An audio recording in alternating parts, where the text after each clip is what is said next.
Hello, everyone, and welcome to the Epic Skysignal Podcast, where the only limits to this conversation is the sky. Thanks for joining, everybody. Today's episode is sponsored by Mental Artisan.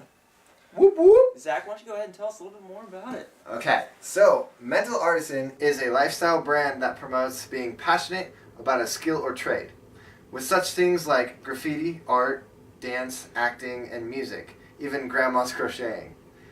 All of the designs are hand-screened by me in my studio. So if you would like to get any Mental Artisan apparel, I have a Facebook link in the description to the Check it Mental out. Artisan t-shirts. Yep. So thanks to our sponsor. Thank you. Let's go ahead and get into today's show. Today we're going to be talking about Batman v Superman, doing a little review of how we think of it and whatnot. Spoiler alert. There will be a spoiler alert. Just, we want to let you know right now.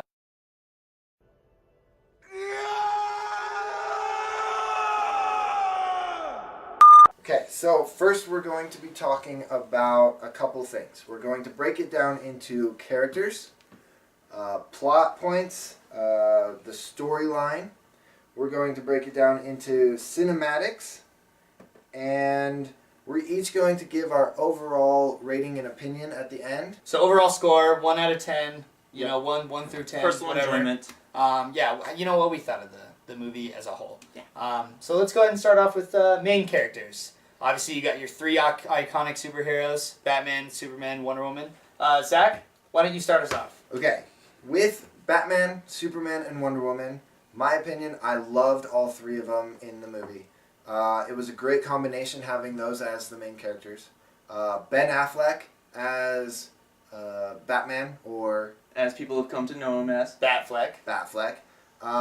Henry Cavill. Henry Cavill as Superman, and then Wonder Woman. Gal Gadot. Gal Gadot, yeah. So those three actors, in my opinion, great choices for them. Yeah. Costumes, new take on all the costumes. How did I think about it? My opinion, good job. Nice. Matt? So on to me. There's a few interesting points to be made. Remember, this is a sequel, to Man of Steel. I thought it was well done then. I think Superman was just as good in this one. A little bit more into detail of his character, so I thought that was pretty well done. I liked him, even though I'm more of a Batman fan, obviously. Team Batman. Anyway, Wonder Woman, she was awesome. She was attractive. I love the costume when she finally shows up. I will say that I had to reference to Zach and ask who it was at one scene in the movie. So that could show how new of a character she is, and kind of show that Where she might go. where she will go from there, and how I didn't recognize her at first. I had to be reminded that was Wonder Woman. That was interesting. But good key point to that. He Yeah. did do that during the party at Lex Luthor's. Yeah, it was at Lex. Yeah. Yeah. Because she looked so familiar, but I almost thought she was Catwoman. But it doesn't help that Batfleck was referencing to Catwoman. Yeah. Anyway, and then last but not least, my favorite, Batfleck. Since the beginning, since he was announced, I've said that he is going to kill it, that he's going to do really well. I really liked his portrayal. I love the costumes as well, especially the Dark Knight one that he used. It wasn't Dark Knight, it was the Knight. Nightmare, yeah, thank you. But anyway, I love the suit. I was really worried he was going to be stupid based on some of the ones I've seen in the past and some of the comic ones, but they did a really good job of making it look just solid for his character. He also beefed up really well for the character. Of course. So overall, really good. So Chris? Starting with Superman, continuation from his previous film, he just delivered yet again. He brought such an amazing performance to the screen.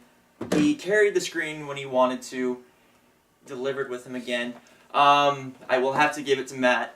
Batman was amazing in this. Ben Affleck delivered the performance that people were wanting. Team Batman. I love that it was a more darker Batman. I agree. If Batman, he's not always going to be able to just contain himself. There are going to be a few casualties. Yep. So it was definitely a dark... an older, grizzled Batman, if you will. Seasoned. I really loved how Seasoned. they portrayed that really well. And young and new upcomer Gal Gadot as Wonder Woman, I loved her performance. She was not only amazing to watch on screen, just because the fact of new character, new story to go off of, leading into her own film. Yep. I I thought she did phenomenal delivering the fight scene between someone that we'll get into a little bit later. I loved it overall. So that's what I've got for him. Good. Okay, now we're going to talk about the mystery, the new, the hidden, whatever everyone's calling them, the characters in the files. Newly introduced. We have, let's start it off with Aquaman. Aquaman and the scene where he attacked the video camera. After he came out of the ship. Yep, after the ship. Personal opinion. I did not understand why he attacked the camera and just swam off like a crazy person. Mm-hmm. Wasn't very heroic like the other people's. Yeah. But that's just my opinion. He looked great. They're going to do good with him. I am with Zach on this one. He was too mysterious. Like, I'm intrigued to know where they're going to go with him, but it just seemed like it was not enough. It left me wanting more, which is what it should have done. And then to move on to the Flash. He's such an iconic character. He's huge. I know personal friends that love him to death as a character. The casting could have been much better. I personally thought he looked a little too... He didn't look like the iconic white boy with the blonde hair. He didn't have that look to me, which that kind of turned me off a little bit on that. I did like how they just gave a quick little thing about how he used his ability to thwart the robbery. Did also love the way they introduced Cyborg. I feel like that's never been seen before. You just always see him in his final form. They've never actually showed how he was created. Rather than just, oh, there's this gentleman here that has all these abilities. So it showed his actual origins. Alright, so let's go ahead and transition into the villains. There were some iconic villains in this one. Of course. Let's go ahead and start off with the big, the bad, the Lex Luthor. My opinion of Jesse Eisenberg. Yes. Amazing. Lex Luthor wants to make the world burn so he can save it, so he could be the guy who gets all the power. The hero. Yeah. Even if he doesn't save the world, he wants the power. Yeah.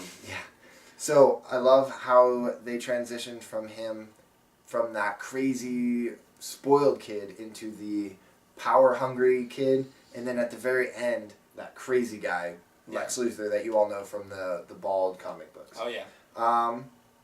And then from Lex Luthor, let's jump into the other villain. Spoiler alert. Spoiler alert. Doomsday. Doomsday, created by the Lex Luthor and the body of General Zod. General Zod. Yep. So my opinion of Doomsday, at first, I did not like him. He was that smooth, naked ape-looking thing, and I was like, no, that's just not what Doomsday looks like. Then he morphed into the crystal showing Doomsday that we all know and love from the comic books. Absolutely loved it, how he just shedded the skin. I love All Doomsday. the spikes. And how big he was. Yeah. In the trailer, he looks like the size of the Hulk. But this Doomsday was at least twice the size of the Hulk. Of course. But my opinion, loved both of those villains. Yep. Loved Lex Luthor. Jesse Eisenberg delivered such a great performance. He brought that teenage, like, I want to prove something, like I've got something to show. He showed intelligence, cold, calculated. Definitely a different side to the character. I love that they introduced or brought back General Zod into it. Yeah. Because it made sense that he was more the building block for actual Doomsday, being that deformity that came from Kryptonians. Which is exploded, so there is no way that he came from the planet, so that such a good explanation of how they made Doomsday. Exactly. Rather than just like, oh, here's a main villain. Yeah. Have fun. Yep. So that was good. I do want to piggyback off what you said about Zod, with the whole, we felt like he was, I kind of feel like Zod was going to be lost forever, and I really like how they, decided to say, hey, let's bring him back and make him into the Doomsday. Yeah. I thought that was really well done. So when it came to Doomsday, I thought he was crazy. He was loud. I remember when he first did that, like, birth scream when he comes out, rah, and just freaks out. He first did that, like, birth scream when he comes out, rah, and just freaks out. I remember sitting back in my chair going, holy cow, he's big. And just like you were thinking, he did look Hulkish size. So once I saw him standing next to that Superman statue that says False God on it, he looked huge. Yeah. So I think that's probably pretty good on characters. And next thing we want to touch on is, the actual plot. I feel like we brought up a bunch of good points already. Definitely. I think we should go into a little more detail about that and overall plot. I think I'll start this one off. Just a quick overview of the Quick plot. overview. Go watch the movie. Yeah, make sure you check it out. I'm sure a lot of you have seen it already, I hope.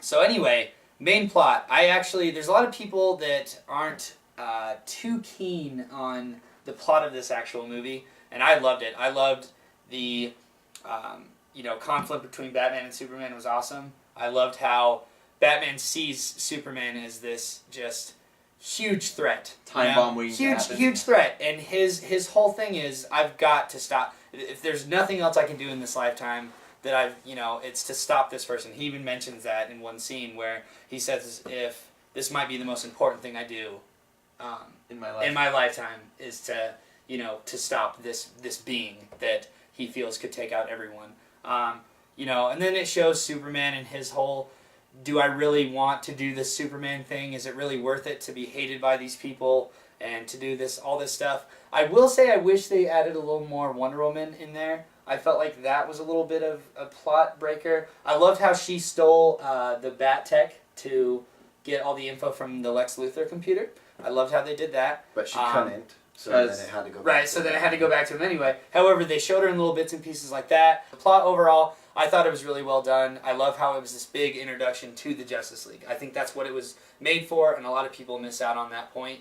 So remember, this is a lead up to the Justice League and introducing more of those characters. So that is something to keep in mind. Because of the title. Dawn of Justice. That too. People forget it's Batman v Superman, Dawn of Justice. When I watch a movie, I always look out for the score, the soundtrack, the lighting, how they did their animations, if you can see the fuzzy green line around people from green screen. Yeah. But with those, my opinion, flawless animations. They didn't look fake like some of the flying scenes in the original Superman. Right. They fixed a lot of those. The way Superman lands, they took away the whole Superman landing. Thanks, Deadpool. Anyway, I want to get into the lighting. Whenever they were talking Lois and Lane Superman, it was very bright, very heavenly lighting. One big scene that you could go off of that, which really puts that in proportion, is Superman when he's up in the sky and the lady's reaching for him, this huge lighted background. Yeah. And then there's a scene introducing Batman where he is in this druggy house with, it's just dark, lights that are flickering on and off. Yep. And then it just shows a very, dark, grizzled Batman hiding in the shadows. And so I thought that was great. Being that we are going to give movie reviews for other movies, you will understand I am going to be harsh. A lot of my opinion is based on plot, storyline, cinematics. I'm going to give it a 7. I'm not a Batman fan. It was good. I'm honestly going to give it a 6 out of 10. The plot was good. Could have been better. Could have been a little bit more calculated. The score was phenomenal. Wouldn't change that anything. The characters, the actors that portrayed the characters was phenomenal. But I still feel like that plot was a little over the place and overall kind of took away from the movie. I'm going to go ahead and disagree with both of my cohorts here. And I'm going to give it more of an 8 or 9 out of 10. I will say a solid 8. Okay. I do feel like there's room for improvement. It wasn't a masterpiece, but it was good for what it was. And I feel like so many people have not recognized the point that it is a build-up to a Justice League movie. I've talked to many people that say, well, it's overshadowed by the Avengers. And that's true, it is. And Marvel did a very good job. I'm not dissing them at all on their job that they've done. I will say that they've been overshadowed, and I feel like it should get more recognition than that. I thought the plot was well done for what it was trying to do. It was trying to show a plot between Batman and Superman, and it was trying to introduce new iconic characters into it, along with some villains, and it did a very good job. 8 out of 10. So make sure share, subscribe. Yep. So until next time, this has been your Signal in the Sky.